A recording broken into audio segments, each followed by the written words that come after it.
అది భద్రాది కాదు, అయ్యన్న కాలనీ. శ్రీరామనవమి వేడుకల్లో బారులు తీరిన భక్తులు. కోలాటాలతో ముంచెత్తిన గృహిణులతో పాటు పిల్లలు. ఘనంగా రాములోరి కళ్యాణం. క్రోధినామ సంవత్సరం, ఉత్తరాయణం, వసంత ఋతువు, చైత్రమాసం, శుక్లపక్షం శ్రీరామనవమి శుభదినాన్ని పురస్కరించుకొని భద్రాదితో పాటు ఉభయ రాష్ట్రాలైన తెలంగాణ, ఆంధ్రప్రదేశ్ రాష్ట్రాల్లో సీతారాముల కళ్యాణ మహోత్సవాన్ని ఘనంగా భక్తులు నిర్వహించారు. ఇప్పుడు మనం వీక్షించబోయే వేడుకలు మాత్రం ఉమ్మడి విశాఖ జిల్లా నర్సీపట్నం అయ్యన్న కాలనీలో భక్తులు భద్రాదిని తలపించేలా సీతారాముల కళ్యాణం కనుల పండుగ జరిపించారు. ఇటీవలే ఈ కాలనీ వాసులు ఒక నూతన రామాలయ నిర్మాణం జరిపారు. ఈ ఆలయం దినదిన అభివృద్ధి చెందేందుకు కాలనీ వాసులు మరియు కౌన్సిలర్ శ్రీకాంత్, అయ్యన్న కాలనీకి చెందిన టీడీపీ నాయకుడు గాలిరమణ ప్రోత్సాహం ఎంతో ఉంది. ఈ నూతన రామాలయంలో సీతారాముల కళ్యాణం ఘనంగా నిర్వహించారు. గాలిరమణ మరియు వారి సతీమణి రమణమ్మ దంపతులతో పాటు మరికొంతమంది దంపతులు భక్తి శ్రద్ధలతో ఈ కళ్యాణం జరిపించారు. దీనికి ముందు భద్రాద్రి నుండి ఇటీవల తీసుకొచ్చిన ఉత్సవ విగ్రహాలను పురవీధుల్లో భక్తులు వీక్షించే విధంగా పల్లకీల్లో ఊరేగించారు. ఈ కార్యక్రమంలో కోలాటం ఒక ప్రత్యేక ఆకర్షణగా కనువిందు చేసింది. ఇదే కాలనీలో కొంతమంది గృహిణులు కోలాటంతో తర్ఫీదు పొంది వారు ప్రదర్శించడం ఈ ప్రాంగణం ఒక సందడి వాతావరణంగా మారింది. అనంతరం రామాలయం వద్ద నిర్వాహకులు అన్న సమారాధన ఏర్పాటు చేశారు. భక్తులతో ఈ రామాలయ ప్రాంగణం కిటకిటలాడింది.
Yeah.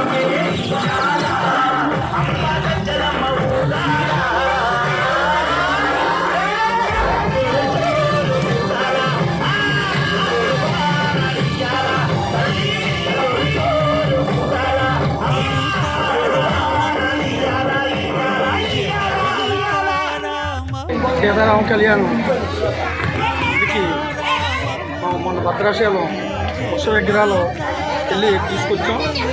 అక్కడ అభిషేకం అయిన వెంటనే ఈరోజు శ్రీరామనవమి ఊరేగింపు మొత్తం ఊరేగించి సీతారామ కళ్యాణం 11 గంటలకి కళ్యాణం స్టార్ట్ అవుతుంది.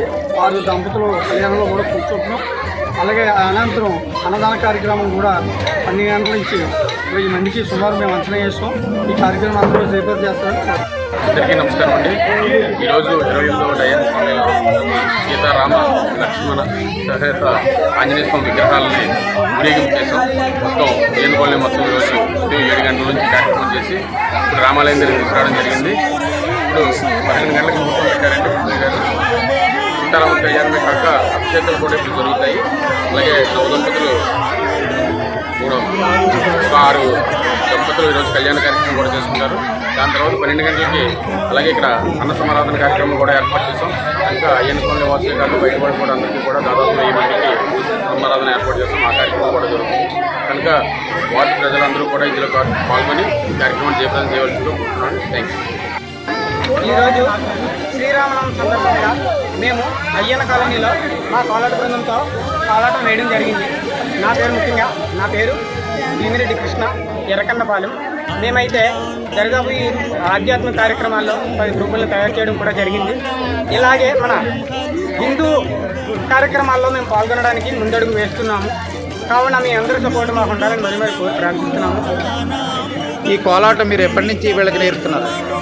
2 మంత్స్ అవుతుంది. 2 నెలల నుండి ఈ కోలాట బృందం తయారు చేయడం జరిగింది. ఇది ఏ ఊరు బృందం? ఇది అయ్యన్న కాలనీ బృందం. అయ్యన్న కాలనీ బృందం. మీరు వచ్చి వీళ్ళకి ఫీడింగ్ ఇస్తూ ఉంటారు? అది మీరు ఇంకా వేరే గ్రామాల్లో కూడా మీరు ఇటువంటి బృందాలు తయారు చేస్తారు? దగ్గర 10 గ్రామాలకు నేర్పించారు. ఎక్కడెక్కడ చేశారు? బాబరాజు గప్పల్ నేర్పించారు, అప్పలరాజుపేట, అలాగే మనకి నీలంపేట, రొంగలపాలెం, ఇవన్నీ కూడా నేర్పించారు. ఇంకా ఉన్నాయి గ్రామాలు. ఈ కళపై మీకు ఆసక్తి ఎట్లా కలిగింది?